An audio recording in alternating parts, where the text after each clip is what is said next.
Earthbound Beginnings, or if you're going by its Japanese title, Mother. I recently played through this game for the same reason that I started playing Shin Megami Tensei, to run a gauntlet through the series. I never beat Earthbound on the Super Nintendo, but so much of what I did play had stuck with me, so it made sense for me to play the very first one, especially since original Nintendo RPGs seem to be much shorter than other kinds of RPGs. A welcome change from what I've been putting myself through these past few years. The game is indeed a shorter RPG that is much quicker to beat. If only I knew this was not the case when examining the NPCs for this game. Earthbound is insanely charming, but I didn't realize that Earthbound Beginnings would be too. I really wonder why non-traditional scenario RPGs don't catch on more. That being said, I found myself looking at and talking to the NPCs of this game as well. The game can give you some serious whiplash with how it talks to the player. Sometimes it's kind and loving, and other times it's mean and confusing. But no matter what, it was always interesting. Well, most of the time. And while I didn't think it would be such a time-consuming challenge, I thought it would be fun to take a crack at this format again to show you the NPCs of Earthbound Beginnings. As with my previous NPCs video, I am not analyzing the NPCs in any deep or meaningful way, not that most of them can be. And just like the last one, this also means that I'll be loosely going over the story as well, which, I'm gonna be honest, was a little bit harder to follow. Not because it's complicated, but that it seemingly isn't there until it is. Unlike my last NPCs video, I don't have short inserts to include, so I'm really just showcasing the NPCs in whatever way I see fit. Additionally, the video got so long that I decided not to do a section on the enemies of this game. But I do show off a couple of them, and if you think they're funny or interesting, you can check them out on starman.net to find a list of all of them in their in-game descriptions. Some of them are pretty funny, like this one. Also, my Nintendo Switch Online playthrough was a bit all over the place, and I hated the random encounters, so much to everyone's surprise, I did in fact use Game Genie codes to make it easier to get footage again. I'm sorry, guys. But I'm not really sorry. Anyway, let's not delay this any further. We've got a lot of ground to cover, so without further ado, we start up the game, name our characters, and of course, our favorite food. And we finally start our adventure in a Podunk town creatively named Podunk. The game starts off with a story about a man named George and his wife Maria who disappeared one day. 2 years later, George returned without Maria and wouldn't tell anyone where she was. Well, they always say your partner is the one who's most likely to do it. Anyway, he started doing a solo study, as many middle-aged men tend to do. After the text fades, we find ourselves sitting in the chair of our massive and seriously lacking in furniture room, staring at absolutely nothing to pass the time. Finally, an accurate representation of small-town America. But unlike Japanese rooms, our big yellow rooms have windows. As we try to leave, likely to go get a snack, our lamp starts breaking it down and attacks us. After beating our lamp, we head into our sister's room to beat the shit out of her lamp too, and then go into our other sister's room to do the same to her doll, in typical brother fashion. After beating the shit out of the doll, our sister points out that there's an old music box in there. From it, we learn the first part of a song. Our sisters give us some juice for destroying their lamps, and then we're on our way. During that whole debacle, our mother was downstairs. She utilizes the brilliant survival tactic of blocking the only door to safety, an excellent strategy for keeping your terrified children alive. She wishes our father was here right now and, he calls mid-ghost attack, or mid-post-ghost conversation. He somehow knows it's a poltergeist and tells us that our great-grandfather studied psychic powers. He forgot where he left the basement key and then tells us that we're his only hope. I'm not particularly sure why we're his only hope. He may be in prison. Whenever we save the game and say we're going to continue playing, he tells us that just like our mother, we never want to stop. A detail I'm not sure he should be sharing with his child. Anyway, our mother moves out of the way to the outdoors. Outside, we talk to our upright walking dog, who lets us know that we can talk to animals. He tells us a secret that somehow doesn't involve his ability to speak fluent English. In tutorial fashion, we learn how we can check things out, and proceed to check the shit out of his collar, where we find the key to the basement. Inside the basement, we'll find totally safe to eat bread that has been in there for several years probably, a plastic baseball bat, and our great-grandfather's journal. I don't care about any of that. Now that the poltergeist is gone, our family has assumed their default placements in the world. Upstairs, our sister Mimi tells us not to confuse her for our other sister Minnie, and downstairs Minnie acts as a storage person, which is totally convenient. It's definitely not annoying to have to come home to check your things in and out. In fact, I loved walking all the way back here every time until mid-game. Our mother cooks us our favorite food, sandwich in this case, and heals us up with love and respect. I am already glad this mother wasn't eaten. Well, no point in staying home on an adventure. Let's head into town to see what's happening. We pass by Pippi's house on our way there. Pippi's mother's freaking out that Pippi is missing. She asks us, a child wielding a plastic bat, to go to the mayor to tell him, while she waits outside. I'm assuming this is to prevent an influx of hippies or Wally from breaking in. Or maybe she's just locked out. Podunk is possibly the longest single part of the game. We spend quite a bit of time here. Most of the citizens here are either complaining about something, giving some insight on the world, or hinting at various game mechanics. On our way to town, this fat guy lets us know that a poltergeist tore his house apart. I'm assuming he's not speaking literally. Usually, this is where I'd say he's joined the countless homeless people of town, but this is one of the first RPGs I've played where there actually seems to be enough housing for everyone. Speaking of houses, in this house is the Noisy Mouse. He lets us know that we can only enter houses with round doors or that have signs in front of them. The rest of the doors aren't for us to open, those are only for more square-shaped people. According to this old lady, someone must be controlling the dead. Well, I don't really know how that's What? You again? Your game didn't even come out yet. Zombies may be anywhere in this town.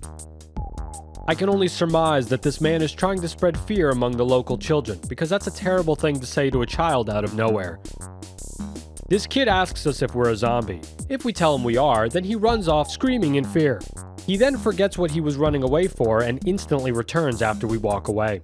If we say we're not a zombie, he asks us if we're really human. I ask myself that same question sometimes.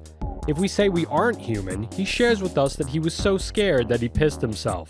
I guess he's only scared of zombies since he doesn't run away that time. If we tell him we really are human, he just says it's amazing that we came all the way here, the town that we live in. The old lady who runs the hotel seems pretty nice. And like this man says, it's an especially cheap place to stay. It may be kind of dumpy, but I'm a big fan of the teal sheets and hot pink chairs. And when you compare how much it costs to stay to a cheeseburger in this town, yeah, I'd say it's pretty cheap. Speaking of the burgers, they are ridiculously expensive. So are the fries and orange juice. Though if I'm being real, the prices here in New York City are starting to look somewhat similar. This worker is surprised to see us. We apparently sat next to each other in elementary school. Wait, doesn't that mean we're the same age? What's a 12-year-old girl doing working at a burger shop? I'm pretty sure there are child labor laws being broken here. Also, wait, shouldn't we be in school at all right now? Whatever. Apparently, zombies aren't the only problem plaguing Podunk. The zoo animals nearby have gone insane and escaped. I'm not sure what can be done, but I'm positive the mayor has great ideas to solve these issues. Ideas that don't require having a 12-year-old boy go and beat the shit out of everything. In the meantime, the best course of action is obviously to give up and just lock the whole zoo, likely waiting for the animals to starve to death before anyone could head back inside. It's crazy they don't have a handle on it, but I'm sure the police are doing something much more important right now. Ah, here they are. They're doing the very important task of stopping citizens from running to safety, a tactic our mother successfully utilized earlier. Preventing people from escaping zombies and rabid animals is dangerous work, but somebody has to use lethal force to keep these townspeople in check.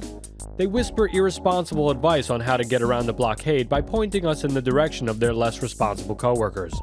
When we head up to see them, they tell us that they can't move out of the way until the zoo issue is taken care of. And who's gonna take care of it? As is typical for the police, it won't be them, whether they like it or not. Great work, officers. Not all the animals have gone insane though. Mr. Pompadour lets us know that the canary village is nearby, and it's free to enter. Hopefully the rabid animals didn't get that memo, because we may have a few dead canaries on our hands. Apparently the ATM is next to the service counter. But this mean old woman doesn't have an ATM card, so she's wondering why she even cares in the first place. I find myself wondering the same thing about her. Well, here it is. The department stores in this game let you return anything you find. $40 for a plastic bat? That's more than a stay at the hotel! At the top of the department store is the pet store. This lady thinks something is controlling the animals. This guy tells us that all that's left is this single little canary. He asks us if we'll buy it for $85. Yeesh, that's a bit too rich for my blood. He changes his tune and offers to give it to us for free, without even checking with our mom. He also checks in on the canary chick. That's nice of him. Though he's probably also the one who kidnapped it, so whatever. This woman who adores the gentleman of Canary Village asks us if that chick came from Canary Village. If we say it does, she just says hum. I think that's a hum of suspicion, cause why would we have it? You gotta believe us, lady, it was the guy at the pet store. If we say it's not, she tells us that the chicks at the Canary Village have lovely voices, but we'll be the judge of that. According to this girl, all bread is stale, but it leaves behind crumbs. I never used bread in my normal playthrough, but once I found out it automatically teleports you back to where you started using it, I wish I did. Anyway, she then gets self-conscious and asks us if she talks too much. Well, maybe about bread. This kid asks Ninten about his asthma. This kid's asthma still gets triggered by car exhaust, which really gets in the way of his keeping his face near tailpipes hobby. Anyway, Ninten is the only party member who can get asthma. It's a good thing there are no visible cars anywhere in this game. Instead, we only see them roaming the fields outside of town, which, as everyone knows, is a car's natural habitat. Back on the zombies front, this guy asks us if the little girl who went to the cemetery has been saved yet. Well, this is the first I've heard of this, so I'm going to assume no. Around here, we'll see these two kids hanging out. I'm sure it's not going to lead to... Okay. What a cheap thing this game does. At times, it punishes you for talking to certain NPCs. Whatever. When they die, they return to dust. Wait, it's just a pseudo-zombie, so we might have just murdered a child. This guy asks us if we're really going to the cemetery. If we tell him yes, he says he thought we were a sensible child. If we tell him no, he says he thought we were a sensible child. Some people are just impossible to please. Though it's entirely possible that his inflection is what's different. I thought you were a sensible child. Or, I thought you were a sensible child. The town mayor is looking for a brave man. Well, first of all, we're 12. Second, I don't know. I think you need more than a brave man to go fight zombies, ghosts, gorillas, tigers, hyenas. Yeah, I think you might need the army for this. The receptionist at City Hall is apparently gorgeous.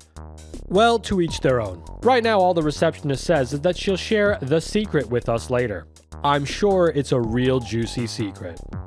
Upstairs, we meet Abbott, the mayor's assistant, who points us over to the mayor. I'm excited to hear his amazing idea on how to fix these messes. He tells us that a child has walked into the cemetery, and since election season is coming up, he really wants us to help and... oh, god damn it. How many times do I have to remind these people that I'm a child too? Ugh. It's crazy how little politicians have changed, even all the way back in the 80s. Well, we may as well head over to the cemetery before seeing any dialogue changes post-zombie outbreak. As we head down, we find a sign that points us in the direction of the local healer, as well as to the cemetery. The sign reads, "Abandon all hope, ye who enter," which is not a particularly welcome sign for a cemetery, nor is it likely appreciated by grieving people. There isn't much to say about the healer, which, believe it or not, he is. I'm not sure what it means to soften me up, but honestly I don't want to find out, unless he's prepared to go to jail and I'm prepared to be in therapy for the foreseeable future. In the cemetery, we find a church with a single person inside. They want to do something about the zombies and their evil ways, but the zombies aren't listening to them and they won't talk to them. The reason for that is obvious. It's 'cause he's a big loser! Honestly, I don't think zombies would have much to say anyway. The poor guy is too scared to leave the church now, and also for the rest of the game. Hang in there, buddy. The cemetery is obviously filled with ghosts and dead people. Once we find this hole to go down, we enter this crypt and open up all the coffins to find pseudo-zombies. Kill it! Oh. It's Pippi. We finally found her. This is an interesting exchange of dialogue. She tells us that we're brave to have found her. If we agree, she tells us not to get a big head and then laughs. Do you want to be saved or not? If we say we're not brave, she insists that we are brave and that she hopes we can meet again sometime. If we say no to that, she says we probably already have someone special. If we agree to meet again sometime, she's very happy and shows her gratitude by giving us a Franklin badge. Apparently, it's not enough to descend into a crypt and save her life. We also have to agree to go on a date with her. No matter what you say here, she says we should head back to town. She leads us to the door before changing her mind and tells us to go first, 'cause she's afraid. Back to town we go. Back in Podunk, nobody says anything different while we have Pippi with us, except for the mayor, who asks us if she is the missing girl. He applauds our hard work, somewhat sarcastically, and gives us $100. He tells Pippi to tell her mom that he saved her. Oh yeah? Maybe we'll just bring Pippi right to her mom and see what she has to say about it. She's relieved that Pippi is alright, but then makes us take her back to the mayor anyway. What? Take back your daughter! Fine, we'll drop Pippi off with the mayor. I'm sure he's come up with a plan for the zoo in the time we've been at the cemetery. Fuck! Well, we get the zoo key from Abbott. I guess they were giving out keys to the zoo because apparently they have a box full of them. Anyway, the mayor is still talking about saving Pippi for whatever reason. I guess he's daydreaming. We can talk to Pippi before she leaves. It's time for us to say goodbye. She tells us to come to her house to see her again. Then she asks us if her hair needs styling. Whether we say yes or no, she says we didn't need to answer and calls us a cutie. Goodbye, Pippi. I hate you. With the zombies slain and Pippi saved, the zombie-related townspeople are now singing our praises. Except this kid who says it was dreadful. Come on, man, move on. Off to the zoo to beat the shit out of some animals. I've been waiting for this day my whole life. Just kidding. The Canary Village has nice animals. However, none of them have anything to say, which means that other NPC is a filthy liar. For now, anyway.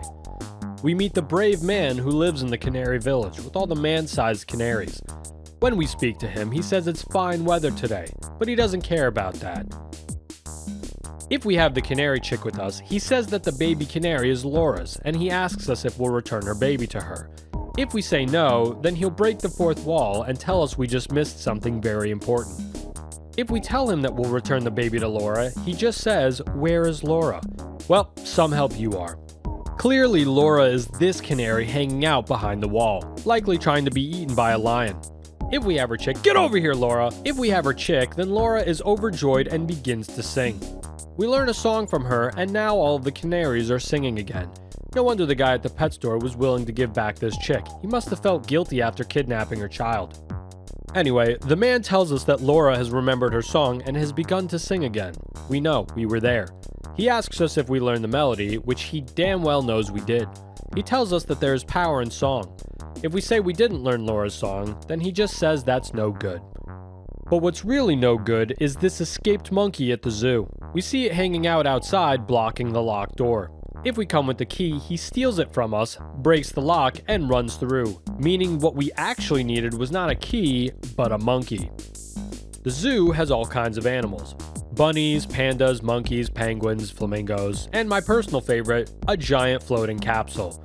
Within the capsule is a Starman Jr., who we beat the shit out of. He flies off, and the zoo becomes safe again. The other animals stop booing the singing monkey, so it returns and sings us a song. That's the last of Podunk's drama, so we head back to the city to close out this section. Stopping by Pippi's house to say hello, we find that both Pippi and her mother are still homelessly living on the front porch of their house, forever locked out. But at least Pippi's mom is incredibly relieved that Pippi is home, safe and sound. Pippi lets us know that she's somehow heard of our super cool and awesome adventures in which we beat the shit out of animals. Then she just repeats everything she said to us in the crypt. She won't let us try to get another Franklin badge though, huh?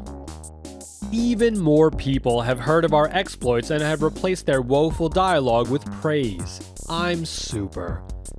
Revisiting the pet store, the man tells us that the animals have escaped and to have a look at their empty cages for ourselves, as if returning covered in the blood of hundreds of animals wasn't enough to make him realize that we might already believe him. The woman asks us if we think the pets are cute. If we say yes, she says, Okay, I guess she doesn't believe us. So you know what? Now no, they're not cute. What do you want from us? The town hall receptionist finally tells us her secret. Her secret is that she's heard a rumor about a wonder girl that will help us on our trip. That's, quite a secret. Definitely worth the wait. Abbott, happy to see us, asks us how we're doing. The mayor sarcastically calls us a hero, and then tells us that we have tiger doo-doo on our clothes. He's joking about that, but not about wanting us to leave. I hate this man. Now that that's settled, we can finally move on to the next area.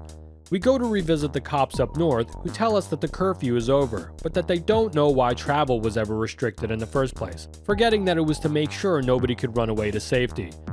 Despite being miles away from town, these guys have heard about our psychic powers and tell us about a weird stone up ahead. It's time to leave behind our Podunk town, and using the magic in our hearts, we talk to the stone and find ourselves in Magicant. We teleport into the very pink and cotton candy looking world of Magicant. Everything here is magical, especially the cats. And everywhere you go, people are wearing witch hats or some kind of magical cowboy hat. The people of Magicant are casually living their magical lives stress-free. There are eyes watching you everywhere though. Ugh. We find ourselves next to another swirly spike. Nearby we'll find the first NPC of Magicant, a swimming cat. He'll ask us if we've heard of a magic candy that gives power to a helpless child. If we somehow have, he just hums in disappointment. If we haven't, he tells us that we're not helpless, so we don't need it. And considering what we did at the zoo, I'm inclined to agree. The candy is for Lloyd, who, for whatever reason, the game just really loves calling a sissy. He gives us the candy while we're with Lloyd and asks us if it was good. Well, time to start exploring the city. Walking across the bridge, we'll see our first human citizen of Magicant. She tells us we're strange, but for some reason she likes us. Yeah, I get that a lot. All of the houses have this interesting shell design, but as soon as we walk in, square. When we walk into this house, we'll find a man and woman hanging out. He comments that we're wearing very strange clothing and that monsters are coming for them, either because they hate the clothes or to get us naked. The girl is embarrassed about something, maybe that she was caught hanging out with this guy. Most citizens of Magicant are unaware of the real world and as such think we're just a strange fellow. This guy lets us know that there is no exit from Magicant. His, best friend who he shares a bed with is also confused at the idea of an outside world. This kid can tell we're not from Magicant just by looking at us, and the shopkeepers somehow know how stores work in real life. Okay, so not everybody is unaware of the real world. In the home with the mint-colored door is the mysterious goods keeper. She acts as Minnie when in Magicant, much more convenient than going all the way home. She seems to really want us to store things with her because if we decline her services, she brings up how heavy our bags look. I guess she really wants to hold all of our herbs. In this house, we'll find the mysterious mimicker. Unfortunately, he only seems to be able to mimic our father, making him a pretty terrible mimicker. Or maybe he is our father and he's finally telling us face to face about our mother's insatiable lust. This girl wishes she could go to the castle to see Queen Mary. I'm not sure what's stopping her, it's only a few yards away. According to this lady, Queen Mary's fountain is magical and fixes broken things. But I also heard it turns red weeds into magic herbs. But then, someone who lives in a very brown house told me that the fountain soothes people with its mysterious sound. But then, someone else told me that a benevolent old man will show up if we give a soulful cry into the fountain. Okay, you know what? We'll just find out for ourselves later when we go. This woman gives us directions without asking us where we're going. Thanks to her, we now know where Queen Mary's fountain is, and that the restroom is to the south. I think anyway. I don't see a bathroom anywhere, unless she's referring to this person's house. Or out of town somewhere, to really make nature calls dangerous. Or maybe in one of these holes. Ugh.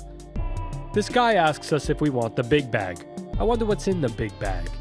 If we say no, he just tells us that it carries 30 magic herbs. Oh, okay. If we say yes, he asks us if he can borrow our debit card.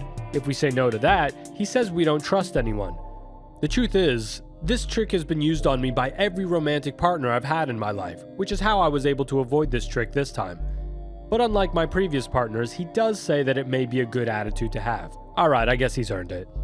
We hand it to him and he says he'll definitely return it to us and then he thought it looked cool. I'm not sure how he even knew what it was. Maybe he thought it was a Yu-Gi-Oh card. We have to remind him to give it back to us, but then he lets us walk out, big bag handed. He then asks if it's been useful for us. This woman over here is talking about her terrible dream in which the very real location of Magicant stops existing. It's a good thing it was only a dream. I'm sure she has nothing to worry about. This guy has been working on the Ocarina of Hope. He asks us if we want it. Not particularly. I don't really... Alright, I guess you know me more than I know myself, so it's our ocarina now. That's fine. I highly doubt we've ruined anyone's potential business plans by taking it. Ah, jeez. To be fair, you're gonna need more than one instrument to open up a music store. And that's Business 101 with Mike. This man is wondering if it bothers us that we frequently come face to face with danger. How could you tell? I only removed all random encounters from the game. If we show him how unbothered we are, he shares his sympathies with us. If we admit it can be kind of annoying, he sarcastically tells us to just stay home. Thanks, our problems are solved now. But this advice is as worthless as he is because when we tried staying home, we got attacked by our lamps. So, whatever. Have I met a man who says I cannot part with someone I have not met? No, I have not. Okay, let's go meet him. Have I ever met the man who practices philosophy? Was that philosophy? Okay, I've met him, so now what? Oh. Well, alright, now I've met both of them. And as with a lot of philosophies, nothing here made much sense. But I'm glad they like each other. This woman can cure whatever ailments we have, even the ailments we didn't know we had. As a result, I no longer have ADHD. Note, I did not have ADHD before either. Here is the town's bed and breakfast. She wants us to enjoy a meal at their place, but only if I can guess what the meal is. My inability to guess what it could be seems to trigger her paranoid nature, and she accuses us of being suspicious. It's a good thing the FBI doesn't exist here. I might have been deported. Let's try again. As with all food-related stuff in this game, it's going to be our favorite food. In this case, she's making sandwich. But the joke's on you, she's actually serving up bed. Now you can go to sleep hungry. Whatever, let's just go share a meal with the last NPC within the city of Magicant. This young man seems to have bent his only spoon, and now is having trouble eating with it. He's trying to test our psychic powers. As our reward, he wants us to stay the night. He starts crying if we reject his offer, saying we should accept kindness graciously. Guilty bastard. Alright, fine. We spend the night sleeping in the same bed as him, which makes him a little too happy if you ask me. We've explored all the houses, so it's time to step outside of the city limits. Apparently in the woods is a handsome guitar-playing hermit who has a way with words. This guy's dialogue is very Earthbound. The legendary bard is playing the guitar so loudly that he didn't hear us come in, and then seems surprised that he's the one playing guitar. He has a secret for us, but he'll only tell us when we become really strong. But because he's not taking my cheating into account, I suppose that means we come back later. He tells us to write it down so we don't forget, as he does. Returning after we spill the blood of hundreds of enemies, he sings us his song, which just tells us the location of all the melodies we need in case we can't figure it out for ourselves. Down here, we'll run into a potentially singing monkey. Aw man, he just talks.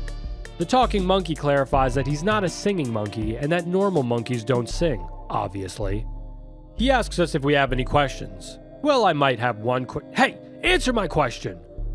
Having no questions melts away the monkey's worries. He tells us that we look like Queen Mary, perhaps alluding to something we'll figure out later on in the game. Someone told this girl about a man that everyone forgot about, but she doesn't remember who, and she could either be talking about the person everyone forgot about, or the person who told her about the person everyone forgot about. Let's just forget about her. Here we have the cat who swims on the ground. I guess they didn't want to only use this sprite for the water. He wants us to guess what's in his hand, which may be his wiener. Just to be safe, we read his mind to find that it's actually just a ribbon, and that he'll only give it to girls, because guys only get tough things like candy or a yo-yo. Afterwards, he falls asleep while swimming, forever. It's time to find out the truth about Queen Mary's fountain. This guy regained his strength here, which is helpful after fighting off all the eyes and teddy bears. This guy tells us about all the holes to the east of the castle, which are possibly used as bathrooms. Apparently, you can hear the sounds of another world from one of them. And now the fountain. If we examine it, we're healed. If we put a red weed in the fountain, then it turns into a magic herb. So I guess nobody was lying. But we're not here for that. We're really here to learn more about the benevolent old man. We give the fountain a soulful cry. Hey, old man! Hey, it worked. Giving a soulful cry into the fountain, he appears benevolently. He shows us his benevolence by giving us money, specifically the money in our own bank account. This game may have been made by the banks in an attempt to convince us that they're deserving of thanks for giving us access to our money that we let them hold. Finally, let's talk to my favorite NPCs in the area, the Flying Men. I love these guys and their beaks. Their destiny is to help us, and they excitedly join us on our journey in Magicant. I would be more excited to have them join us if not for the fact that they can die in battle. No! Flying Man! When they die, a little grave pops up outside of their house. No! I don't think I've ever felt so depressed at an NES NPC's death before. As such, I just avoid putting these guys in harm's way altogether. After one of them dies and you talk to another flying man, they explain that they heard their brother died with honor in combat, and that they gave him a warm and loving send-off.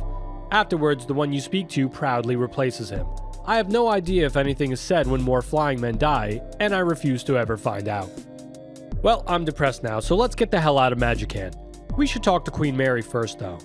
The main guard is suspicious of us for some reason, and will only let us pass if we solve his riddle. His riddle that he does not tell us. That's alright. I think the solution is one alligator. Fuck! I was close. After reading his mind, he, yet again in Earthbound fashion, admits that he came up with the answer before the riddle. I guess people can tell when we're reading their minds, because he immediately just moves out of the way. Inside Queen Mary's castle, some of her, mime people are wishing they could hear her sing again. This one starts spilling her business to everyone, talking about her nightmares. He must have been real close to pay attention to her dreams like that, damn. Apparently, she gets scared, starts singing, wakes up in a sweat, and forgets the whole song she was singing. In all this time, nobody tries to learn the song she's singing, which could have prevented us from having to do a lot of work. But oh well. Anyway, if it wasn't obvious, the Queen isn't feeling well. She welcomes us with open arms. We can have as much of whatever we want, except ribbons, candy, and also we have to pay for everything using our own money. But I guess everything else is magical. We also can't listen to her sing because she forgot her song, so now it's our mission in life to go learn a song that nobody has heard of. Our last NPC in the castle is this guy. He knows we don't belong in Magicant, but considers us to be one of them. He makes us promise that we'll come back whenever we need help. He then says that everyone loves us. This game from 1989 has provided me more emotional support than most people I've met in my life. I need to see a therapist about some unresolved issues now. Well, screw this place. Let's go find that hole that sounds like people being mauled by animals and head out of here. We pass by this goofy looking dragon who we later beat the shit out of for a melody, an angry fish to get the onyx hook, and finally, we speak to the very last NPC of Magicant, the Forgotten Man. I do not know what he's supposed to represent or symbolize, but thankfully, I don't have to. Some of you may find the Forgotten Man to be one of the most relatable characters in the game. Just kind of sitting around feeling sorry for himself. He struggles with the kindness of strangers, which can be hard for us to hear sometimes. A lot of what he says is very depressed. He's not wrong though. If you miss people, you can't just be by yourself. Even breathing is hard for him, and he's always talking to himself. He gets frustrated that we keep talking to him. He asks if we're a forgotten man as well. If we say yes, he gets upset because I guess he's the only one allowed to be forgotten. Then we have to have that whole conversation again. He gets upset if we choose not to ignore him, so I guess we have no choice but to ignore him, which finally makes him leave. So long, Forgotten Man. I will never forget you. Ah! That's all for Magicant. Heading through the door, we find ourselves in front of another pink swirly stone. We step out of the cave, walk a bit of a ways, and find ourselves in Merrysville. After jumping between one plane of existence to another, we end up all the way over at the town right over the bridge from Podunk. Unlike Podunk, Merrysville seems to be a relatively safe place. It's not without its problems though. It's currently plagued by rocks! Our goal in this town is to get the train running again, since a rock slide has blocked the train's path and most of the adults around are busy being ordinary. Or maybe it's one of the mayor's campaign initiatives, I don't know. Most of the townspeople here are actually pretty normal, with lots of them just talking about the town or their lives. The curfew in Podunk has lifted. You know what that means. All of the effort we spent wandering through Magicant was a waste of time. This guy had the shit kicked out of him by some awful creature by the train station. We better be careful or else we may run into it too. Ugh! On that note, the townspeople seem to have issues with all these horrible monsters that are roaming the streets of Merrysville. Well, at least her priorities are in order. I'd also hate to have my money stolen. The rumors about Podunk have reached all the way over the bridge, as this NPC details the crazy things that we were already all there for. This NPC isn't very interesting, but it's worth mentioning that this town has several like them. The have you heard or have you been to NPCs. They'll ask us if we've heard of a certain event or area. If we say yes, then they'll just tell us about the thing we just told them we'd heard about. If we say no, they just say or hum or something to that effect. You'd think they'd want to fill in the people who haven't heard, but that would make way too much sense. This guy mentions that we always look happy. Look at our face of uncontainable happiness. It's hard not to be happy, especially compared to this woman's son. She reportedly forces her kid to both study and play Nintendo games. I'm not sure I could survive under those conditions. I'd much rather be at risk of dying from fighting women at the grocery store. The Duncan Company seems to be opening up a lot of stuff around here. They're opening up a what?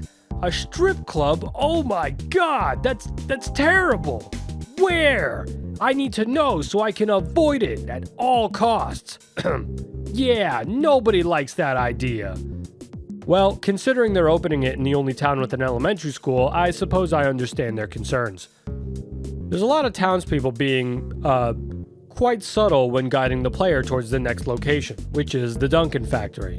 This Duncan guy seems kinda cool. He builds rockets and strip clubs. Now that's a businessman I can get behind. He even gives out this to people. I wonder what they're building rockets for, though. Speaking of business owners, let's go check out the hotel restaurant. I guess this hotel is also crappy, but at least the couches are a comforting purple color. The restaurant owner, waiter, this guy seems to be having a mental breakdown and is ranting a lot. I'm not sure if I'm happy, but I wouldn't feel safe telling him otherwise. I don't know any restaurant owners that can confirm or deny whether they all love musicals. Maybe it's in the restaurant owner's manual. But I do know a kid with good taste when I see one. I also think sandwich is delicious. This town is quite known for its altruistic medical minds. Here we have a man who wants to be a doctor so he can help the sick, and in typical American fashion, to also make a ton of money from it. Well, maybe Merrysville's top doctor is a bit different. He goes by the name of Old Sawbones Benny, a name sure to give hope to all patients. He offers his services for the low price of half of however much we're holding. And when we refuse treatment, he tells us to go die and that he'll call a mortician. Just like my doctor in real life when I don't get a flu shot. This guy is doing a very respectable survey. I do think the train tickets are too expensive, and I have no idea what the bullhorn even does, or how that's related. But I'm glad to be saving $1 whole on an upcoming phone call. It'll go a long way towards buying a train ticket. I have not been to the Sweets Little Oh, it's one of you bastards. Well then yes, I have. I'm not sure why they have a massive pollution-producing factory dedicated to manufacturing bottle rockets and not something people actually make use of. I guess bottle rockets are in really high demand in this world. Don't take this guy for an ordinary man. He is an ordinary man, but don't you dare take him for one. This woman's husband is very important at the elementary school, so much so that he apparently never eats lunch. Though it's possible that she just didn't pack him a brown bag lunch, but I may just be alluding to something later in the video. Let's see what the cops are whining about now. Picking on children trying to save the world, I see. And over here we have a snitch telling us to go to school. I guess since the game is finally acknowledging us being a child, it's time we go trespass at the local elementary school. The elementary school is really lacking in security, a sign that this game was made in the 80s. Really, the only rules we have to abide by is no running in the hall. This hall monitor notices that he hasn't seen us before and asks if we're not from around here. He believes us if we tell him we are and reminds us not to run in the hall. But I'm not a fan of lying, so we tell him the truth. Besides, it's not like we're carrying anything dangerous, just a sword that we picked up in an alternate reality. He doesn't seem concerned, so I guess that was also normal in the 80s. The school nurse is around, but hopefully we won't need her at all since she seems to have a deal with Old Sawbones Benny. Apparently my knowledge of the Super Mario Bros. Series is extremely limited, since according to this kid there are actually 7 of them. I wouldn't have known since I stopped counting after 1. Actually, I really wouldn't know. The only retro Mario I've played and beaten was, shockingly, Super Mario Bros. 2 on the Game Boy Advance. Apparently this girl saw a strange man in the lab, but we find it empty when we go there. Maybe the school is haunted. Over here we have another snitch. Maybe this kid should be more concerned that all of the teachers are missing instead of trying to tell on a kid who doesn't even go to this school. This idiot doesn't know how to carry over in subtraction. Alright, you caught me. I don't know either. I also can't do a cartwheel, something I did not know was on the curriculum in elementary school. There's lots of kids around here that want the key to the roof from the janitor. I don't know why this girl wants it, but I've watched enough Japanese media to worry about what she has in mind. This kid, on the other hand, wants to sneak onto the roof to play Game Boy and offers us to join him. We can either accept or deny his offer, both of which he notes that we don't talk very much. Hey man, I'm just trying to play Game Boy. This girl witnessed Lloyd stealing explosives and is worried about what Mr. Teacher, who likely had an easy time choosing a profession, is going to say. Considering how much everybody bullies Lloyd, I would also be concerned. Hey, why does an elementary school have a supply of explosives? Susie, who is apparently Miss Merrysville, wants to know if we find her gorgeous. I'm sure she is to other children, but I'm 33 years old, so no. As a result, she calls us ugly and says we remind her of a noodle noggin, which given her attitude may very well be a slur I'm unaware of. The rest of the kids in the school are just being regular kids. Apparently some kid got lost in a schoolyard. Lloyd, perhaps? The gym teacher is trying to help this child develop their upper body strength, though they prefer sit-ups to push-ups. This kid is looking forward to lunch. This girl is singing about dandelions and, yuck, the first mention of strawberry tofu, an item that somehow has a joke use much later on in the game.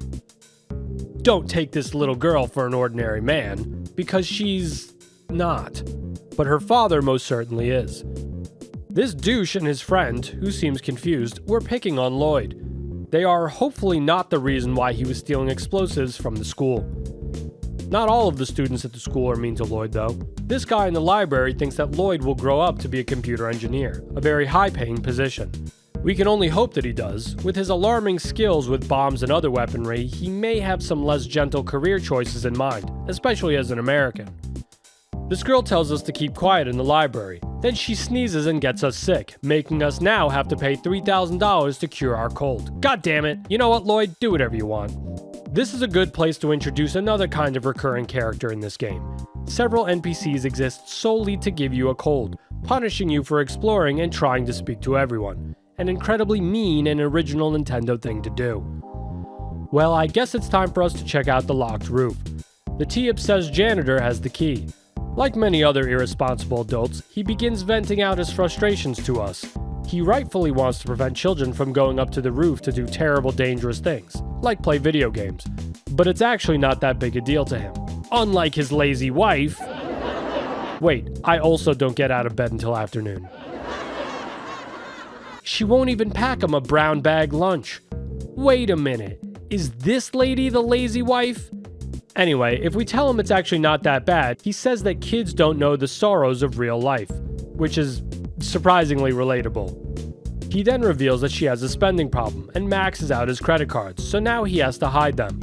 She sounds like a terrible wife, and admitting that to him results in a very Earthbound bait and switch, which I won't lie actually made me laugh quite a bit.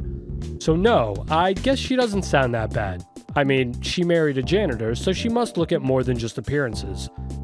It seems he's calmed down after the whole thing. He offers us tea one more time, and so as not to disrespect him, we accept his offer, which finally convinces him to take us up to the roof, hopefully not to kill us. He stops us on our way there to tell us his wife was the first Miss Merrysville in history, which is an award they apparently give out to children, so I don't care. We're finally on the roof. Wow, look at that view. And that shaking trash can too. When we talk to it, it turns out our trashy friend is hiding there because everyone bullies him. It sounds like he needs a friend. Hearing this, he asks us not to tell anyone and tells us he stole some explosives, to which you can only reply yes or no to, which... I don't know what we're saying yes to. Yes, Lloyd, you did steal some explosives. He then comes out of the trash can, but he won't join us unless we get him some bottle rockets that were being mass-produced for some reason. We head over to the sweet little factory to fish them out of the trash, making me question if they were making them or not. Lloyd is pleased with us bringing him one, so he joins us and takes us to the lab to start making more. Lloyd mentions going to the apparently abandoned Duncan factory to check out a rocket they were making, and then tells us that people call him names like Weakling, Four Eyes, or worse. I may have some idea of what they were calling him since I grew up in the 90s. Anyway, he does a little experiment and... Lloyd, no! After accidentally blowing up the lab, we leave the room and pretend like nothing ever happened. Because it didn't. And as if that is what summons him, the mysterious teacher shows up, also admitting that he secretly lives in the school. He sells a bunch of weapons and other joke items that Lloyd should have no part in having, but he also has a real rocket for sale that he shoots out. A hilariously painful waste of $3,500. Well, whatever. After getting Lloyd, some characters' dialogue changes to show that they're terrible bullies. But what they don't know is that with Lloyd by our side, we're about to go fuck up some rocks. Heading up to the Duncan factory, we'll find the pass of a Duncan factory employee. This is relevant because we meet a guard dog who wants to see our pass. After showing him the pass, which is, of course, expired, he calls us suspicious and wants us to look him in the eyes before attacking us. After that, we can walk around Duncan's factory, which only seems to make random presents filled with rope and bombs. Eventually, we find the rocket Lloyd was speaking of. Lloyd aims the rocket and... Lloyd, no! We run out of there since we may now be wanted by the FBI. Several people in town's dialogue changes where they stop us to let us know that the rails are fixed and that the train is running on time. Honestly, it's kind of weird how they all just say the same thing. The guy at the station heard on the radio what's been going down. He must have also seen what just happened because he's going to protect the train station by any means necessary. That's great, because that means we don't have to worry about Merrysville anymore. It wasn't too crazy here, but now that the train is fixed, we can get on and head over to Reindeer. Until we see the price of a train ticket, that is. So instead, we're walking. Taking the long way and crossing through the train tunnel on foot, we run into these bones that tell us to get on the train or we'll have a hard time like them. It's a good thing ridership is down, or else we may have become bones ourselves. With no point in backing down now, we strengthen our resolve and hoof it over to Reindeer. Welcome to Reindeer. Before we even step out, the first NPC we run into is this old woman at the train station. She asks us if we're going to Snowman, which I guess is another town. She says she had something to ask us if we tell her no. I'm assuming that's her way of guilting us into helping her, so we say okay. It turns out she found a hat that belongs to a little girl from Snowman, and she'd like us to take it to her without telling us her name or where we might find her. Apparently, you're only allowed to own one hat in the Earthbound world, so rather than assume this girl can get another, we're just gonna bring it to her. She walks off and disappears from existence. And with that, we finished all we needed to do at Reindeer. It's time to take this stupid hat and shove it up our... After getting the hat, Reindeer is completely optional to explore. But there are some fun people to talk to here, so off we go. Outside of the train station, this man over here can instantly spot the hat we have, and tells us that it belongs to a little girl named Anna, already being much more helpful than the old woman who gave it to us. I guess there's only one Anna in the world, and everybody seems to know her. He suggests we may get an award for our good deed, which I would expect if I took the train just to deliver a hat she bought at Target. If we don't have the hat, he gives us the okay to get involved in other people's business, stating it's what makes playing the game so fun. I'm not sure that's the only reason, but I wouldn't be making this video if he didn't have a point there. Moving on. According to these ladies, there's an old man in the mountains who hasn't had a cold in 300 years, the average lifespan of an Earthbound NPC. Apparently, this old man is very generous and gives as much as we can carry. Of what, I'm not sure. We travel up the mountain to find out. Inside of his giant one-room mansion is our kindly, immortal friend and his grandson. His grandson doesn't understand anything the immortal is saying, likely because he's not using words. Rather than try to fix the problem, both of them have opted into doing absolutely nothing about it, forever. It turns out he's missing his dentures, conveniently found under this inconveniently placed sign over here. Anyway, he's gonna give us as much as we can carry of our reward. I'm sure it's useful. No! Just kidding. He gives us a moving speech on gargling. Thankfully, he isn't talking about his balls and is instead talking about mouthwash, of which he gives us his special homemade version that is easily purchasable at all stores. It makes sense he has dentures, considering he only uses mouthwash. You should have tried brushing your teeth, too. His grandson now starts spitting and selling mouthwash for $10, which is a much more fair price than what we pay for at the local Target. Also, ew, stop spitting the mouthwash on the floor. I'm not sure how mouthwash cures a cold, or keeps you living for 300 years, but maybe I should try it. The immortal man sends us off with a comforting wish of long life. Taking that kindness with us, we head towards the residential area of Reindeer. Oh, shh. Not a whole lot going on here. This kid wants a bicycle, Spookane apparently has a haunted house, and there's a homeless person begging for food. Whoops. Or not. I guess this homeless person has some pride. It doesn't matter anyway. All we'd have to offer is mouthwash and Anna's hat. I guess trains really don't run often in this game, because this fat person once walked across the tunnel to see the other side. Hey, we did that too. Here we have an environmentally conscious NPC asking us if we've ever thrown out food into the field. With burger prices like this, I'd eat every last bite. Even being a game, I suppose it is wasteful, but I'll worry about the digital environment after I've worried about the real one. I love how much this game references that it is, in fact, a game. Hey, what are you doing over here? Looking into the window of this home, we'll find a peeper, supposedly checking out the indoor architecture of this house for college credit. Right. I'm not sure if this country even has education higher than elementary school. As suspicious as they are, we have no choice but to believe them. Hey, what are you doing? The city of Reindeer is just as interesting as the residential area, which is to say, some NPCs are funny, and others are just saying the first thing that comes to their head, as irrelevant and world-buildy as it could be. A few of the NPCs really love living here, especially when compared to Spookane or Ellay. You know you could wear dresses anywhere, right, lady?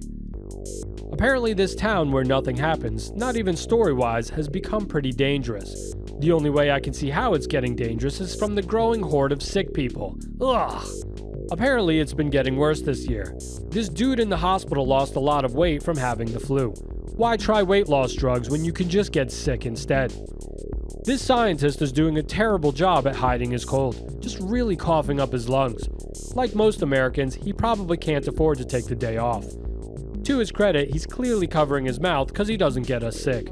That's a lot more than can be said for this bastard who walks around talking about the flu while giving people the flu. Ugh.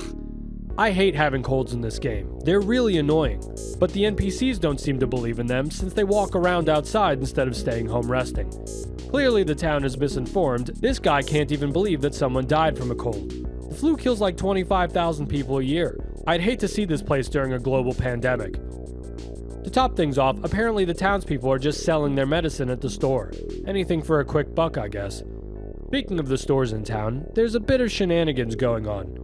The burger place seems suspicious of everyone. They want us to pay for the burgers and orange juice before we're fed. Madam, this is ridiculous. How dare you? The department store has a worker talking about our appetite. Can she blame us? Sandwich doesn't grow on trees, you know. The only thing we've been eating for the past week has been magic herbs and Life Up cream. And then when we finally get to the grocery store, all they have is bread for $30 and the legendary $1,000 strawberry tofu. Not an NPC, but on the top floor, they sell laser beams, plasma beams, and like in all department stores in the 80s, bombs. Available for all 12-year-olds to buy. Speaking of having an appetite, we should go to the hotel's restaurant to see how they're doing. In this hotel, in a town we've never been to, there is a man who apparently knows us, but is a little too busy to talk to us. Dad? Heading up the hotel, we'll find this friendly gentleman who doesn't like the tone of our press of the A button. And in this room, we'll find a nice old lady who would never give us a cold. Come on, this one wasn't even obvious. Ugh. The actual restaurant is about the same as Merrysville, but with much worse service. What's with these waiters and happiness? On the plus side, this woman is about to experience greatness. Just as before, I too will have sandwich. Now that we're done with the indoors and the flu, we can get to the actually good NPCs of the town. Apart from this old lady who's asking children to donate to her charity, and this woman who's silently protesting the injustices being committed by imperialist countries globally, many of whom are being enabled by the United States of America. Don't worry, Nintendo, I knew what this character was trying to say. Hiding in the bushes over here, we have the, very depressed man, similar to a man I may have forgotten about from earlier. I don't know what the point of this NPC is. Maybe it's so the game has more relatable characters, especially to people like you! Just kidding, because I'd miss you, and I'd miss him too. Over here is this good-looking boy who's rocking out. He asks us if we're ready, which is a completely normal and unintimidating thing to ask a stranger walking down the street. We're ready so as not to be a buzzkill, and he performs for us, playing all of the instruments using only his voice. That was pretty impressive. Despite his amazing talent, we choose not to remember this song. This guy doesn't believe in psychic powers.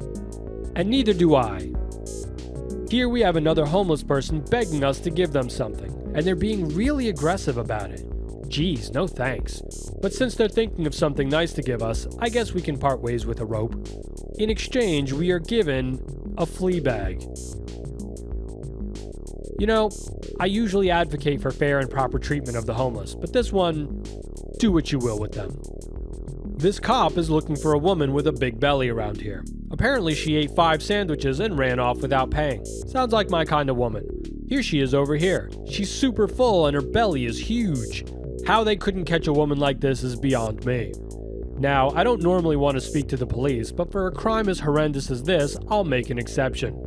And in typical cop fashion, he pretends not to hear us and decides to check for speeders, on foot, in this city with no cars. Let's see what your other cop buddy is doing.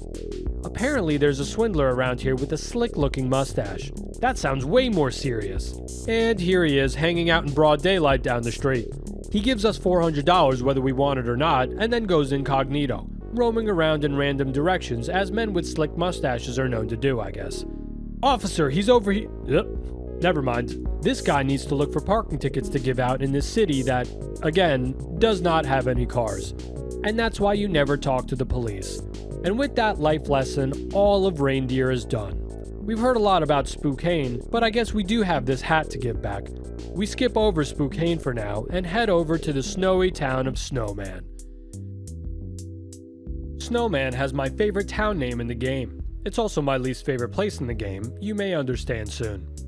The first NPC we run into is this girl. Her mother went to Youngtown for some reason, possibly to cheat, and now her and her father are headed over there to catch her in the act.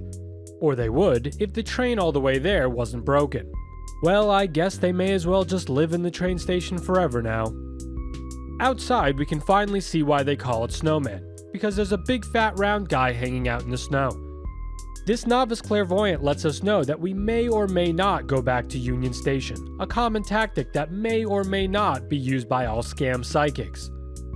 A short walk past polar bears and Bigfoot finds us all the NPCs of the town, wandering aimlessly in the snowy fields. The people here are really friendly. They warn us about how cold it is and give us wonderful life advice and fuck!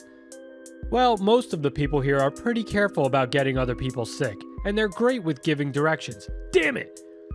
Well, it is the winter. I guess we are outside in just our t-shirt. Why are you guys wandering around outside? Go home if you're sick! Complaining about us wearing t-shirts while you're actively infecting people is a dick move. These three NPCs are why I don't like this town. Well, that and because nobody here really says anything interesting. Although I do like the music. Moving on, if you call the phone here, your father talks to us, the player. But he doesn't have anything interesting to say like, psychic powers are weird, right? Or, hey, why are you hanging out with a bunch of children? He just asks us our name and thanks us for helping out his son while he has an affair. This woman's grandfather lives in the Yucca Desert and wants us to say hi to him, which isn't an issue for us. I'm almost 100% positive that we will not do anything to upset him in any way at all. This guy asks us if we've been to the ghost house in Spookane. While he says he doesn't want us to go, I think he actually does want us to go, since he apparently loves horror stories. And what better way to hear one than by sending a group of children to check it out? At this point, we've walked through haunted graveyards, crypts, dangerous caves, handled explosives, just regular 12-year-old kid stuff. This guy has somehow heard that everyone in Youngtown has disappeared. I wonder how he heard that though, since, everyone disappeared, and the only way to get there has been destroyed. It turns out that Nintendo hasn't only been reusing their game IPs for years, they've also been telling people to take breaks since the 80s. Not sure about life being a game though, unless she's referring to the board game, in which case, yes, it is. This guy wants us to say hi to the camel's bones in the Yucca Desert. I hope people come and talk to my bones after I die. The camel was his friend, and rather than bring the bones closer to his place, he felt it was a better idea to leave the bones in a place where they get next to no visitors. Anna's classmate says she hasn't been to school lately, and that he's worried about her. I think he just wants to see Anna because I see no school here. But I guess that's our cue to finally talk to Anna, whose house is actually a chateau, not a mansion. You could have fooled me, because I thought it was a church. Anna lives in this unfurnished chateau with her father. I guess the property was expensive enough without a couch. Anna, the supposed wonder girl that would help us on our trip, is apparently very nice and has a secret strength. The secret strength of kindness. And deadly elemental magic, strong enough to seriously harm and possibly kill any living creature. Introducing ourselves shows that Anna has been dreaming about us for some reason. We give her this hat that she lost, and she asks us if we're Nin-10. Apparently the hat is the only thing that reminds her of who we may be. Oh man, she saw past my lie. She wants to find out what happened to her mom and needs our help. A lot of moms going missing around here. I'd investigate the fathers. She tells her father goodbye, confident that her mother will be with her when she returns, and as the responsible father he is, he accepts her decision by saying absolutely nothing. If we talk to him afterwards, he expresses his confidence in the three 12-year-olds and stays back in Snowman where he's needed. For what, I have no clue, because it's clearly not preventing the spread of disease. The only dialogue that changes after we get Anna is from her nervous classmate. He's so worried about her that he can't sleep. I've seen what she could do to a polar bear, man. I don't think you have anything to worry about. And with that, we're finished in Snowman. Before we can start looking for missing MILFs, we have a haunted house to check out, so we're off to Spookane. Spookane is one of my favorite towns in this game. This guy in Reindeer talked bad about it, but the only problem I see is the piles of, salt everywhere. Downtown is completely abandoned, save for a doctor and a starman hanging out at the hotel, waiting to attack any sleepy guests. The real magic is in the residential area. In this area, we have a bunch of people wandering around, speaking about the stress of living in a haunted town with ghosts all over the place. At the farthest point of this town is the extremely haunted house that everyone seems to be talking about. This guy asks us if we've heard that there's a ghost house in Spookane, and well, if we didn't before, then we have now. He tells us the piano there plays a haunting melody. Hey, remind me to thank Queen Mary for putting one of her melodies inside a haunted house. Normally I'd agree when he says what we don't know won't hurt us, but in this case it absolutely would hurt us because then we'd just have to come back here later anyway. According to this NPC, the Rosemary family owns the haunted house. Or they did, based on his grammar. Which makes this next NPC make a little more sense. This guy is, I think, singing a song.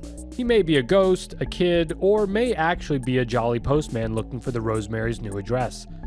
Similarly, this girl, who I think may be the daughter of the Rosemarys, is singing a potential second verse to this song. Yeah, this song sucks. And now, like this woman, I also don't like the little Rosemary girl.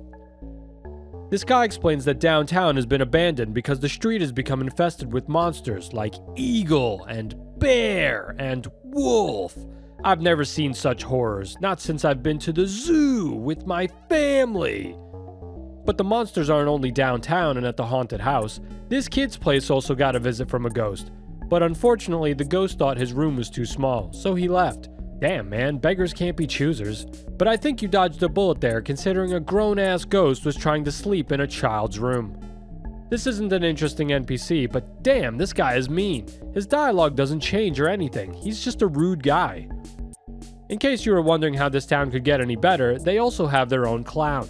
I'm not sure if he's a real clown or just a guy trying to be funny. He expresses that everyone else is so serious, before admitting that he may be more pessimistic than he believes, because by nature, he's not a jolly guy. It turns out, this town has no clowns. The last non-story NPC we can talk to is this lady. She's not a resident of the town, but instead, she's our assistant, here to give us tips on the game for the low price of $1,000? Jeez, forget it, lady. Wait, come back! Let's just see what she has to say. Okay, the ghost house has a melody. Alright, there's already an NPC who told us that for free. The old lady in Reindeer gives us Anna's hat. Okay, I'm not sure if that hint is worth $1,000, but alright. And no matter how much it hurts to hear, listen to the words sung by the bard in Magicant. Hey, get back here! This incredibly helpful advice costs $3,000 total. What an absolute scam of an NPC. I suppose from a story perspective, the last line is important. But did we really need to pay $3,000 for that just to have her disappear? The other two bits of advice are really easy to figure out for yourself, and overall it's kind of hard to feel an emotional investment in a NES game. How does she know about Magicant anyway? I will say, denying her offer is actually really funny. It made me laugh to see her get mad and then vanish into thin air, something I wish I could do when someone upsets me. The last NPCs in town are the aforementioned Rosemarys. Because their house is filled to the brim with ghosts and actual monsters, they've taken to living life outside because now there seems to be a housing crisis across the country. Speaking to this woman, she finds strength and courage just looking at us, and as such, immediately and without consideration gives us the key to their house. No introduction, no conversation, just blind faith that will get things squared away. Well, we may as well go check out the house. Inside is an ordinary mouse, trying to act creepy. There are also two messages telling us we'll never make it and to turn back. Yes, quite scary. After we find the piano that plays by itself, whoa! We leave to find a new NPC and the only changed dialogue in this town. The mother Rosemary points out that the ghosts aren't gone, but she's so impressed by our bravery that she's decided to somehow rename her already grown son after us, since apparently you could just do that to your children. If I ever have kids, I'm gonna do the same to them, depending on my mood. Honestly, this lady is really mean to him. I may need to call CPS at this rate. I love the Rosemary's son. We find that he's just accepted his new name change. Not only that, his old name used to be Bug Error. What a nice and supportive family the Rosemarys are. I'm sure he won't grow up hating his parents for subjecting him to abuse and homelessness. There's a lesson in here somewhere. And that's all for Spookane. We're all finished with the southern part of the map and the first 2/3 of the game. The rest runs quick, but there's still some towns with NPCs to explore. But before we get on with the end game, we gotta take the train back to Union Station. He was right. And take a trek through the Yucca Desert. The Yucca Desert acts as the separating space between the easily accessible early and mid-game sections to the late stages of the game. It's almost entirely optional, but it has some really good NPCs here. Scattered throughout the desert are several piles of bones, all of whom somehow have something to say. These bones make note of our courage, but I think most people would talk to corpses if they could speak, and graveyards would be much louder as a result. This pile of bones seems to think the Yucca Desert is the most boring part of the game, even with the threat of landmines. I love these fourth wall breaking NPCs. These bones believe they could make a good signpost, and while I'd like to agree, the lack of directions forces me to dock points on his performance. Over here we find the bones of a camel, the camel bones that guy in Snowman told us to say hi to. The camel really wants to tell us how to walk in the desert.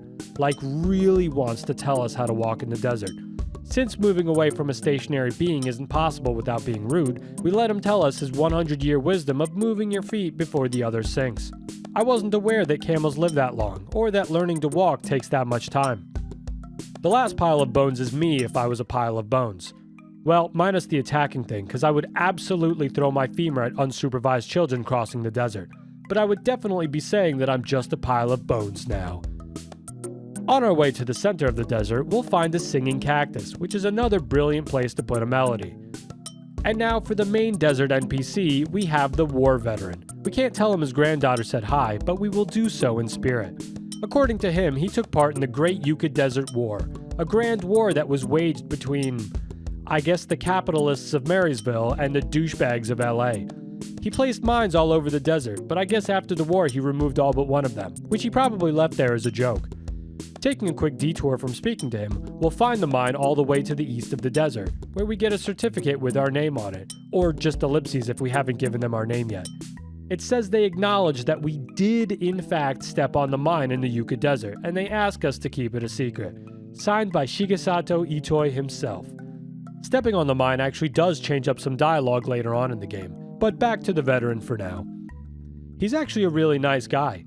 Here he offers plane rides that he'll claim are quite expensive if we say no. I don't know, I think these are pretty reasonable prices for flying in a plane, especially compared to a burger or strawberry tofu. The plane rides are actually pretty cool, especially for a NES game. It makes you realize how small the game map is. He even has a deal. 10 ticket stubs and he'll let us, a group of 12-year-olds, ride his tank unsupervised. He can tell how happy it makes me to not deal with random encounters for a while. Or would have if not for the power of cheating. Giving him the 10 ticket stubs unwittingly gives us unlimited access to his tank, which he says is his most prized possession. I'm sure this won't create an issue. Driving around the desert without enemy encounters is pretty sick, but the point of the tank is actually to fight this normally unwinnable battle with this robot over here. It destroys the tank, but I'm sure the war veteran will understand. He must be on break. I'm sure it's not because he's upset. Well, moving on, we can now enter this hole in the ground to my favorite section of the game, the Monkey Cave. This cave is filled with monkeys. At the start of this video, I said that this game can give you whiplash with how it speaks to the player, and this part is especially noteworthy of that. According to the first monkey we run into, most monkeys here will lie to us. Well, I don't like the sound of that. But the truth is, most of them are just spouting nonsense, as you would expect a monkey to do. You'll see what I mean soon. It's so quiet here, but too quiet for me, I think. See? Absolute unrefined nonsense. Many of the monkeys here say some pretty entertaining things, like this monkey lady. She wants us to speak more respectfully to her, before coming clean and revealing that she's not a monkey lady, but really a monkey man. Why are you lying about that? This monkey had a good story to tell. If you're already fed up with their monkey lies and reject hearing it, they question your desire for intellectual stimulation, because this game is full of it. Alright, fine, let's hear your story. Always be nice to your friends. A good life lesson, but a terrible story told by an awful storyteller. According to this monkey, we'll meet a new friend in the town by the sea. This is true, assuming we don't skip over that entirely optional section of the game, that is. A couple of the monkeys give you directions in order to, I guess, mislead the player. It probably would be misleading if it wasn't so easy to walk around this place. Walk straight, turn right, turn left, don't go any further. You get the picture. This monkey is asking a question we can't answer, but I'm gonna say it took around 33 years to get here. When I read messages like this one, I really wonder if I'm missing some of the Japanese cultural jokes or if the game is just being random. Moving forward, I guess this monkey was running from us and gives us some drugs as a reward for catching up to him. I like to think it's the monkey from the zoo in Podunk. Now here's a self-hating monkey. They don't trust their fellow monkeys, calling them liars before giving us some more wrong directions. You monkeys are all the same. Well, not all monkeys. Some monkeys are attracted to 12-year-old girls. I know the creators didn't think this far ahead when making these jokes, but seriously, it's weird. And now we're in the final section of the monkey cave. Here we find more monkeys. This monkey is singing a song, but it stopped singing because apparently we're only allowed to listen to one song and one song only. You bastard. Listen, monkey, I'm sure not all monkeys are liars, but 90% of them are, and 2% of them are actually quiet monkeys who really don't talk much. You can tell how quiet he is by the amount of periods in his message. This monkey over here claims they're a raccoon pretending to be a monkey. Obviously you're a raccoon pretending to be a monkey. Anyone with eyes can see that. All these lying monkeys are making me so angry, but thankfully this monkey tells us to cool down. Another fourth wall breaking NPC, and it's by this point that I start to wonder just how connected the game felt players would be to the world. I like to imagine the creators believed gamers were just furiously wandering through this cave filled with monkeys, getting pissed off at the misdirection. The reality is this is a highlight of the game for me. Anyway, the last monkey we're talking to is the boss monkey. Like many others, he's annoyed that the other monkeys are telling so many lies. It really gives monkeys a bad reputation, in my opinion. But we can forgive them, because they're monkeys. He gives us the right directions to get out of the cave, which are actually also wrong, but we'll assume he's talking about over here and forgive him. That was the last monkey we were talking to, but the last NPC to talk to is this penguin. I can really relate to him, because we also really shouldn't have come here, but I'm glad we did. And with that, we're going back to the real world. After walking a bit of a ways, we find the last train station we see in the game. Inside is the sole train station worker having an absolutely horrible day. And to make matters worse, 3 children have just arrived to ask him questions. He begins having a meltdown, one that I can relate to. Nothing would bring me closer to tears than to have a bunch of children come over and ask me questions while I'm having a mental breakdown. While I find this NPC hilarious, I do feel his pain. Another reason why I don't like children. And the last place I'd want to be in is a town filled with nothing but children. So you can imagine my disappointment when we find ourselves in Youngtown. God damn it. Youngtown is the second to last stop on our trip to the end. I guess whoever named this town predicted that someday all the adults would leave because there are only children left, most of them crying. I've played games traveling through hell, facing unimaginable horrors, and yet nothing fills me with more dread than being in a town full of crying children. May Poseidon have mercy on my soul. Thankfully, I learned how to be an uncaring adult through my father's demonstrations. The first NPC we run into is this town guard who stops us while crying. Hey kid, it's gonna be alright. Next, we'll talk to this kid here, begging us to bring back her mom and dad. We'll see what we can do. These kids are screaming out for their parents. Geez, this is kind of exhausting. Here's a kid who's happy about his parents being never mind. Ah, geez, they're getting desperate now. Sorry kid, I'm not holding you. No, I'm not holding on to you either. No, get off me! Get off me! Most of the kids here are doing what you'd imagine children would do if all of their parents disappeared. Or, well, they're doing what most parents would hope their children would do if all their parents disappeared. Especially this one who seems unbothered by his missing parents and is instead studying and practicing his basic math skills. This kid has taken up running the local inn while his dad isn't home. Or, well, I think it's an inn. It may just be an Airbnb, in which case the Starman can keep his father. He reassures us that it's alright if we stay here and we don't need to worry about his dad. I joke that a childhood friend convinced me of the same growing up, but nobody has ever tried to convince me to do anything except go home. Taking him up on the offer has him asking us to come back someday so that he isn't so lonely. It sounds like the other kids don't want to hang out with him, probably because he actually has a home and they all wander outside homelessly. Maybe him and I have more in common than I thought. According to this kid, a big ship took their parents away. Sure it did. And according to this kid, he could hear his dad's voice coming all the way from the mountains past Ellay. Right, I'm sure you can.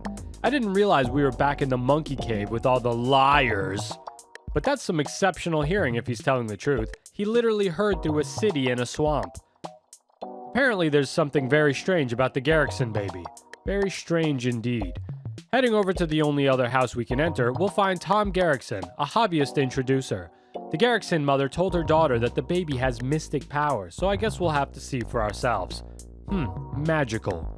Using telepathy on the baby finds the mind of a 40-year-old with the power of teleportation, a power that's usually helpful for someone who can't use their legs, but not in this game. Psychic or not, I'm not going to listen to the warnings of a newborn. What good is teleportation if we don't play with it? Fuck! That's all for the actual town of Youngtown. You know, I'm not really sure why Anna or that other NPC's mother was here. Seems like a waste of a trip. On our way out of town, we'll see the other town guard trying to, I guess, stop us from leaving, calling us suspicious. That's fine, you'll just never see your parents again. Unlike all these fatherless kids, Lloyd still has his father. Walking through the swamp, we find him hanging out in a garbage can like Lloyd when we first met him. Must be a family tradition. He asks us for our name, which we can give to him if we didn't give it to Nintendo's dad back in Snowman. He sends us off by asking us to look after Lloyd, who he also thinks is a weakling. Lloyd and his father don't interact with each other, and I could totally see why. What a terrible father. In this house here is... Kill it! Oh wait, it's Pippi. Apparently she got tired of being homeless outside of her house with her mother, so instead she seeks shelter 500 miles away while her mother isn't looking. How convenient. After a bit more wandering through the swamp, we eventually find ourselves at the very isolated yet very populated final city of the game, the city of Los Angeles. Oh, I mean the city of Ellay. Ellay takes a lot of inspiration from real-world Ellay. There's live music, there's gangs, everyone is self-centered, it's got scammers, the police force is corrupt, and of course, there are homeless people everywhere. Despite being the last stop before the end of the game, not many people have much to say about the actual story, which is on brand for this game, but there are a few areas that make this section fun. Some people are a bit cryptic. I guess we should head over to the harbor before we climb the mountain to see what this guy is talking about. That sure is a lot of water. At the end of the dock, we'll find the world's greatest fisherman, or at the very least, the world's most humble fisherman. We give him a moment to tell us a few of his fishing stories, which then turns into 12 hours of talking, ending at the break of dawn. If only someone had warned us about fishermen giving us a good night's sleep. Unfortunately, we've now learned this lesson the hard way. Apparently, there's important information on this sign. No, this man is just lazy. According to this desert-loving guy, the singing cactus we stopped by in the desert had what I can only interpret is a human face on it. I guess this makes more sense why I was able to sing at all, though I'm sure he'd be less scared if it was the face of an anime cat girl. Leaving behind the residential area, we find ourselves in the city portion of Ellay. Here, everyone is mostly concerned with the local troublemaking Blah Blah Gang, or BB Gang for equal speaking length. Apparently, these guys are really terrible, so much so that random citizens will question roaming 12-year-olds on the streets about their potential affiliation. They do really horrible things like start fights just for talking to them, carry flamethrowers, and greet people. Really, only 2 of them are kind of rude. The other 3 seem to be trying to have more confidence in themselves. And then there's this guy who's just posing as a BB Gang guy telling us to watch out. The lore behind them is that the gang leader, Teddy, who's actually well liked and respected around town, formed the gang after his parents were killed by mountain creatures when he was a kid. Thus, he formed the gang to take revenge on, I guess, the homeless people of Ellay. I don't know. He may want revenge on the Starmen, but they seem more like a recent development.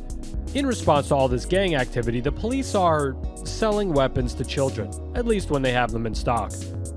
Apparently, there are black clouds over Mount Itoi that are making all the townspeople go crazy. They're doing things like talking about love and listening to live music and spreading rumors about people. Which, speaking of rumors, according to this lady, who's very threatening if we deny her offer to tell us this rumor, Teddy's real name is actually Teddy Jr. III. Typically, I don't listen to rumors like this anyway. In college, there was a rumor that my real name was actually a slur. Wait a minute. In the hotel, this woman is standing around in the hallway, talking to herself about how someone may not come again. I don't know what she's talking about, but let's pretend it's one of those romances that West Coasters are always pretending to be in. In this room, we meet a man who's heard of a game titled Earthbound. Never heard of it. I'm playing Mother. He does bring up a good point about judging games by its title, though I think games and books are a bit different. When I was a kid, I never cared about the names of a game. I just played things without thinking too much about it. Then as I got older, I started thinking about it more, maybe sometimes even judging the game title. And now that I'm in my 30s, I don't care again. This game could have been called Pepsi Man 3 for all I care. Another oddly profound statement in this game. This final NPC asks us if we're sweethearts. Why yes, Lloyd and Ninten are absolutely dating, one of the first gay video game couples.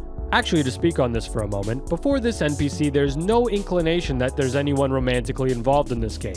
In fact, if you're like me, this dialogue doesn't even help you draw the line between any possible romance in this game, since I don't think Earthbound is even known for that. But more on that later. We've now spoken to just about every resident in LA, so it's time to go check out some live music at the Live House. The only problem is that you need a ticket to get inside. But thankfully, LA has its very own scalper outside.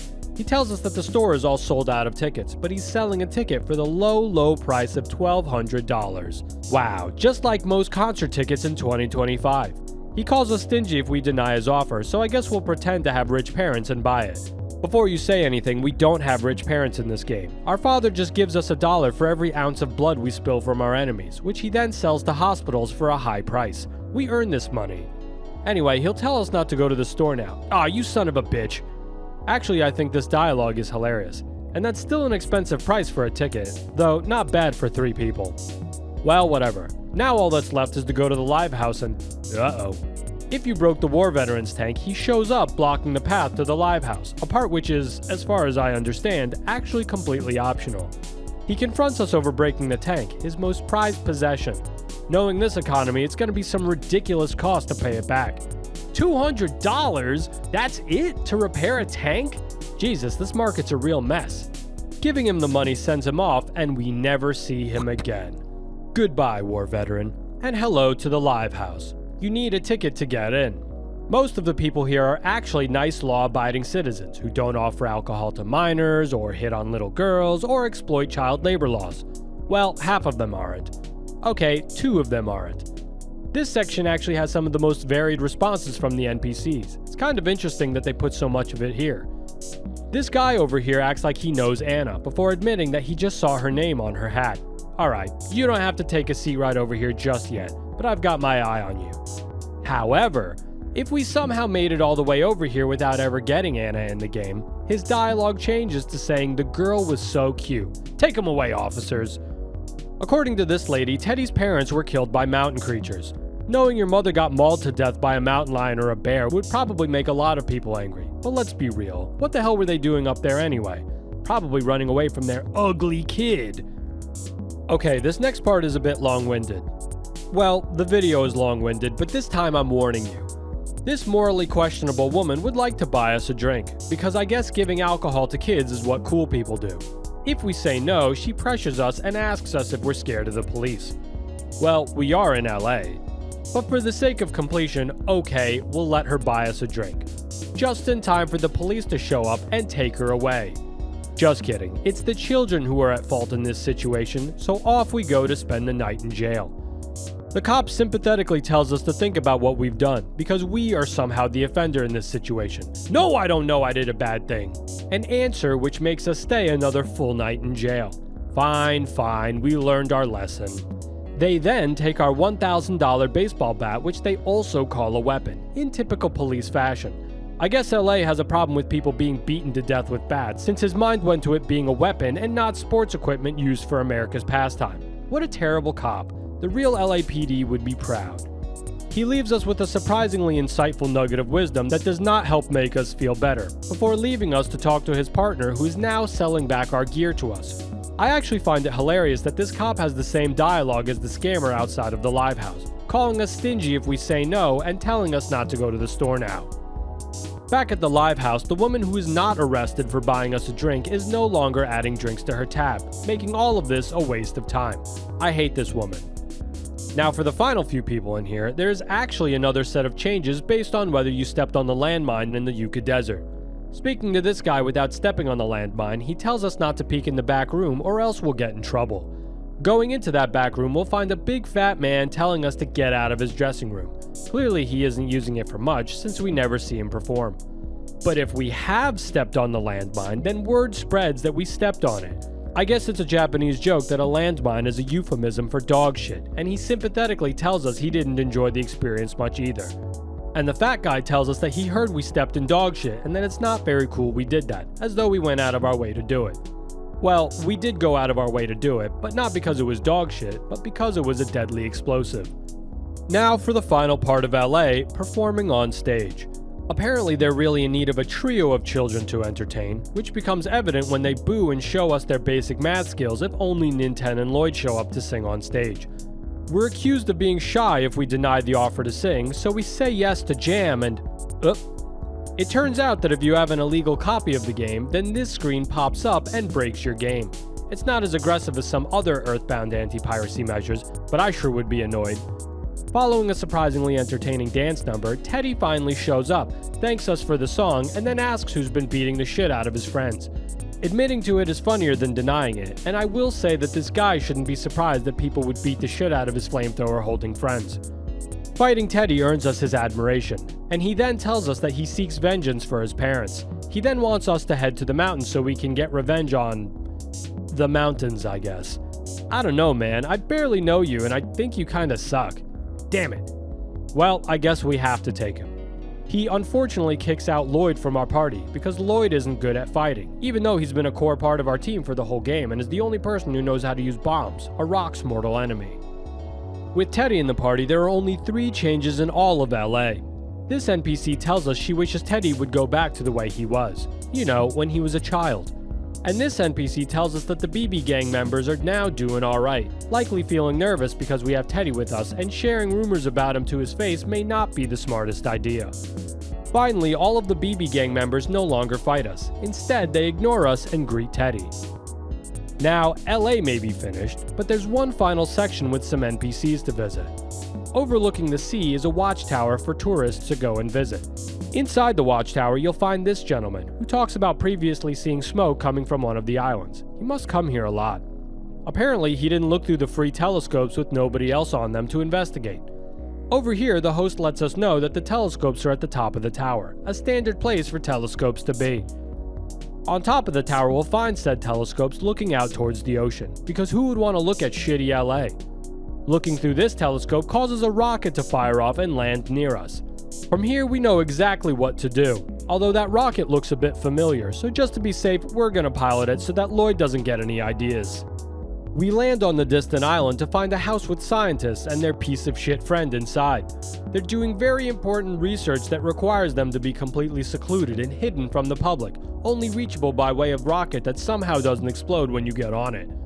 However, because it's so unreachable somehow, the scientist has missed out on the finer things in life, and thus has missed the opportunity to try strawberry tofu. Though, considering that it costs around $1,000, I think most people have missed out on that. The scientist says he'll trade us something nice in return for some strawberry tofu. In the other room we have Abel, the doctor's assistant. He too would like to try strawberry tofu. And next to Abel is Baker, who would also like to try strawberry tofu. Granting their request, we find the doctor is grateful for the strawberry tofu, and gives us the Words of Love item, which is a combat-only item where we try to defeat our enemies with the useless power of love. In the other room, Abel gives us some information about a robot that we were gonna run into anyway, so whatever. Baker, on the other hand, shows us his appreciation by giving us swear words, a fairly irresponsible thing to give to children. But oh, does it feel so good to express yourself. If you give them any more strawberry tofu, they express their gratitude and tell us they're wagering on our success. Well, that success is at hand. We've now talked to almost every NPC in the game. There's nowhere else we can visit. Well, maybe we could stop by the harbor again. I hate this game.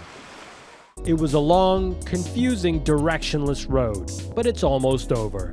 It's time to face our destiny. There's only like 6 NPCs left, but to speak to them, we gotta climb up Mount Itoi. So yeah, there may only be a few NPCs left, but a lot of story stuff happens on the mountain. Like, maybe more than the rest of the game combined as far as cutscenes go. It's also where this loose story finally gets explained and put into context. It must have been difficult trying to wrap the story up considering the kinds of dialogue the game chose to have 95% of the time. At the bottom of the mountain is the base camp, where the nicest doctor in the game lives. He gives us a full invitation to come to his place if we're ever hurt, need medication, or sleep. They definitely included him here because climbing this mountain can be an absolute pain in the ass. And the devs probably felt guilty having us run back to town for strawberry tofu whenever we needed a reason to live again. His unlimited supply of healing items is only matched by his unlimited supply of kindness. That's probably why he's living out here alone. Good luck getting a job at a for-profit hospital with that attitude. Traveling through the deadly caves of Mount Itoi and scaling some rock walls, we find another house occupied by a lone man. He's really happy that we came to see him, and as though he can read minds, knows we'd like him to provide healing for us. I don't know what he's doing up here alone. This may be Itoi himself waiting to greet the player. But this house has a second purpose. Unfortunately, we can't progress through the game with Teddy since Nintendo doesn't know how to fix machines. Because traveling with 4 people would probably make the Nintendo spontaneously combust, we need to find a way to get rid of Teddy as brutally and painfully as possible. When we try to walk through this door, Teddy suggests that Anna and Nintendo would like to be alone, because we may as well cram some romance into this section as well. In the meantime, he's going to ignore the nice man whose home we've invaded and make a few collect calls. Note, if you're not from the 90s, ignore that joke. With Anna and Nintendo alone, the intense romantic tension that has been building between them for the past 5 seconds can finally be revealed. Anna asks Nintendo to stay with her. No thanks. Hey, no means no! Regardless of whether we agree or have our boundaries disrespected, silence falls and Nintendo is asked to dance. The song and dance here are actually pretty nice. It's too bad the moment is ruined when Anna asks if Nintendo loves her.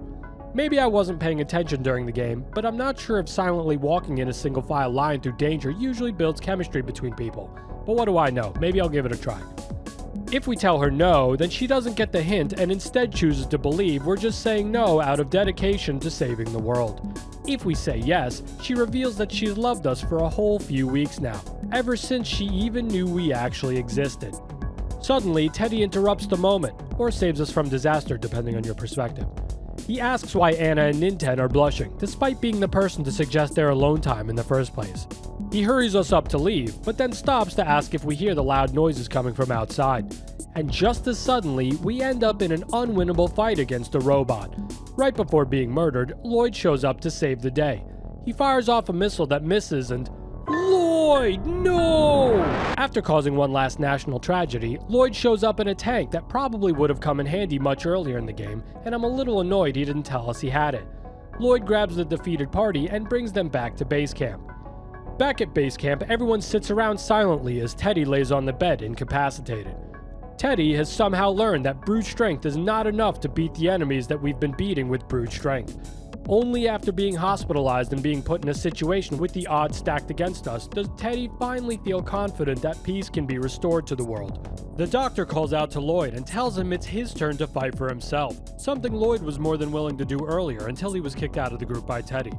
Lloyd strengthens his resolve, believing it is the weakling's turn to turn things around. I like this character plot development much more than the Anna Nintendo love story. I never understood why people called Lloyd weak in the game, considering he's the only character you need in order to beat it. Teddy breathlessly lays in bed for the rest of the game while we climb the mountain. But thankfully, we now have a tank to make the journey easier. Where's the tank? I guess Lloyd shoved it right back up his ass, so now we have to climb the mountain the old-fashioned way. Apparently, the reclusive healer wasn't paying attention because he has absolutely nothing to say about the deadly battle to the death that happened in his bedroom, but at least he's still happy to see us. Now with Lloyd, we can fix this boat motor to drive on this motionless water, into this motionless whirlpool, and down into this empty underwater laboratory. At the end of the lab, we see this robot named Eve. She is the beginning of the lore dumps. According to her, she was waiting for us. Our great-grandfather George was brought to the end of the universe, but was a real buzzkill or something, so they brought him back to Earth. The underwater lab breaks, and Eve spends a bit of time with us, killing the hell out of every monster in sight. Thanks, great-grandfather. This also probably would have come in handy earlier. Eventually, we run into the last robot fight of the game. We watch him and Eve take blows until they both blow up and die. Poor Eve's mangled body is left on the side of the pathway. Ninten's face remains emotionless as his comrade and gift of protection from his great-grandfather, who apparently didn't love any of his other children as much as Ninten, is broken and damaged.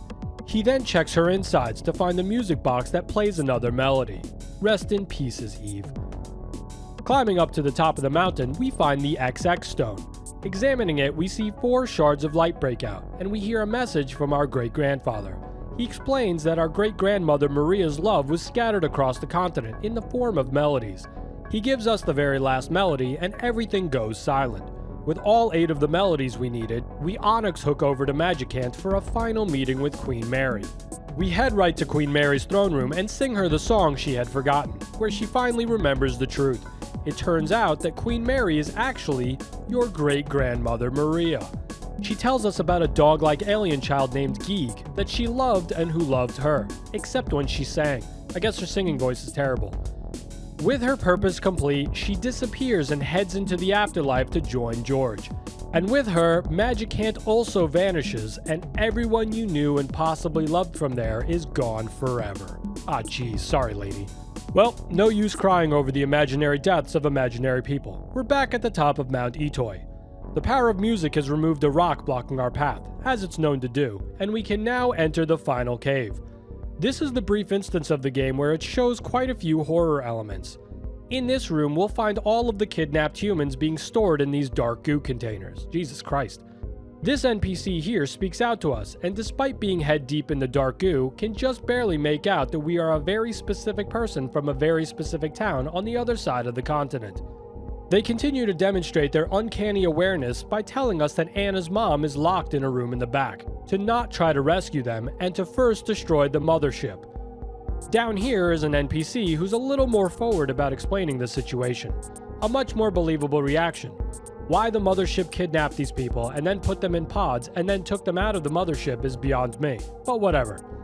Leaving that room, we're left with only one more room to check, and in that room is our last NPC of the game. The final boss, Geeg.